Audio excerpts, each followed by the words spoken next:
Hi guys, my name is Rhino, and today we're going to teach you how to get this bigger border without actually having to draw on your emotes.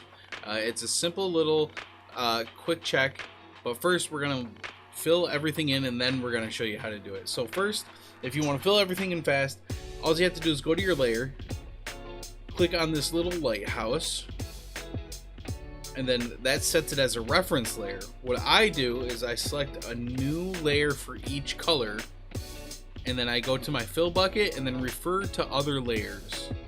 So we're gonna fill in his skin, new layer, his eyes, as you can see they're filled in, his hair, new layer, and then everything else all on new layers. Bam! That's how we do it. That's a fast way to get all your colors in fast. I like to keep them in separate layers just so I know what I'm doing and so I can edit the separate layers separately.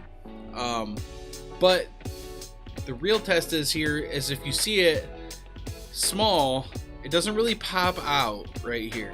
So what I want to do is I want to go to my reference layer and select everything around the outside of this emo.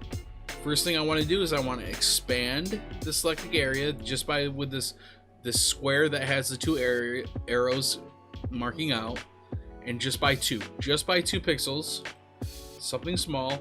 And then I want to invert my selection so it turns it to the emo. I'm gonna go down to the bottom here. Oh, I'm in the way. Anyways, I'm gonna go down to my bottom layers, do a new layer, and then I'm gonna fill in that layer. Now, if you look at all these, you can see that everything's filled in the way I want it to. But you can't see it. So the next part is we're gonna do a border effect. We're gonna come up to effects and we're gonna do a border effect. We're gonna change it to black, because that's what I use. You can use it as your line color. And then you're going to change the thickness of the edge to 20 depending on the size. And now that it's small, you can start seeing that it pops out just a little bit more. And now all you have to do is go through your shading, which I can do another YouTube video on if you want to. If that's something you want to learn, this is how it's how I shade. It's not going to be for everyone because I use black lines, and black lines are what I like.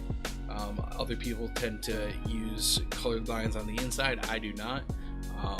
But yeah, I can do that. Just so you guys know, I stream on Twitch every Wednesday, Thursday, Friday, and now Mondays. And yeah, I hope this helps, and have a good one.